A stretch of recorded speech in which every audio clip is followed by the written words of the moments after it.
front runners. We have Kamala Harris on one hand for the Democrats and Trump on the other hand for the Republicans, and we also have Dr. Jill Stein for the Green Party, and there are other independents.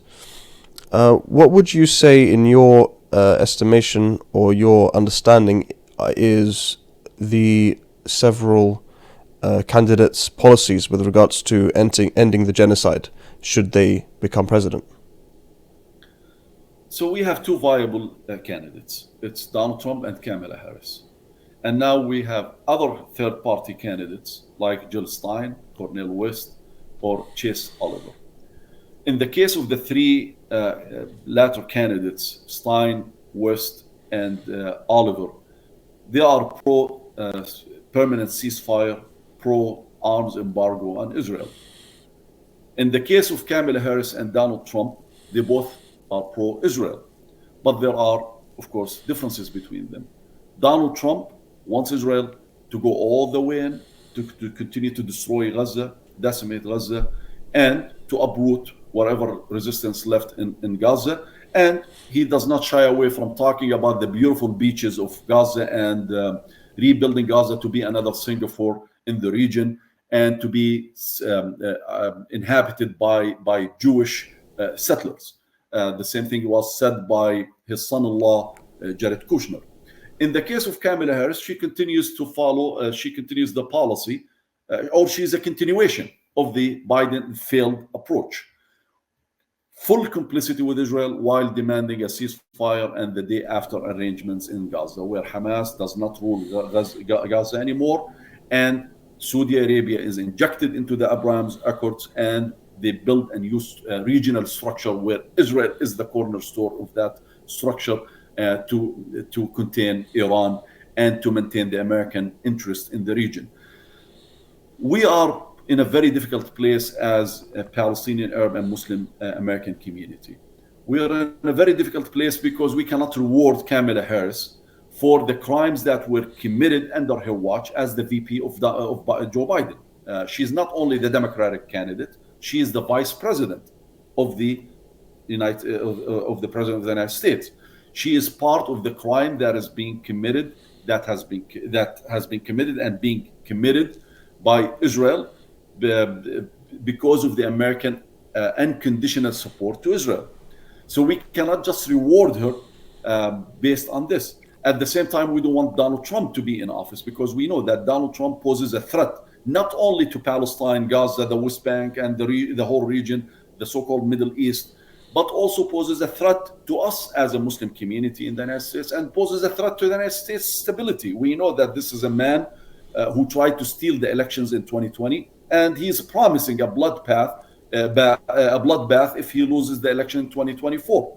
So it's not something that we embrace to see Trump in office. Again, we're in a very difficult position. We tried to communicate with the Harris campaign. We spoke to some officials in her campaign. We tried to get from her a statement that she will work to impose a ceasefire in Gaza, that she will enact an arms embargo on Israel if Israel continues the war crimes in Gaza, continues this war. She would not give us that. Yes, she softened the rhetoric of Biden. Yes, she is more sympathetic or comes across as more sympathetic to the Palestinian rights and to the situation, the disaster that exists in Gaza.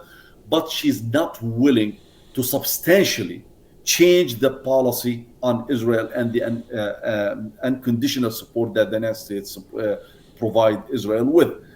That's what put us in this difficult position that we couldn't endorse her while we don't want to see Trump in office again. The majority of Muslims, I would argue, are going to vote for Jill Stein. Let me rephrase that. The majority of the migrant Muslim community, including those who were born in the United States, are going to support Jill Stein.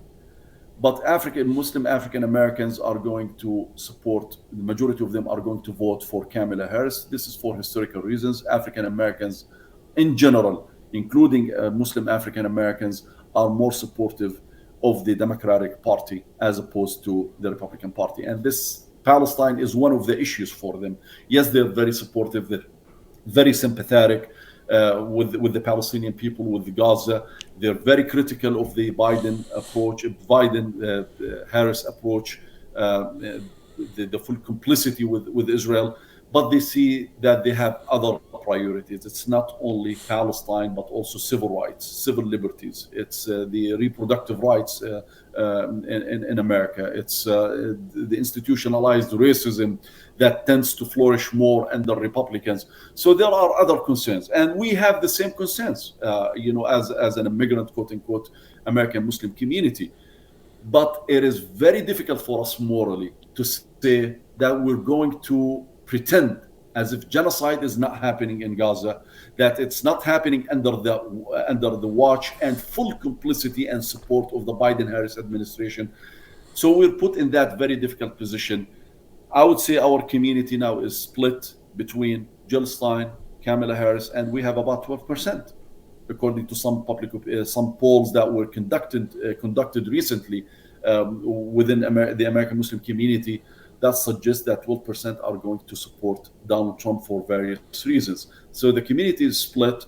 If the elections is too close, mainly in the swing states, this could spell a disaster for Kamala Harris. If the margins are wide, whether in her favor or in favor of Trump, then our votes will be irrelevant.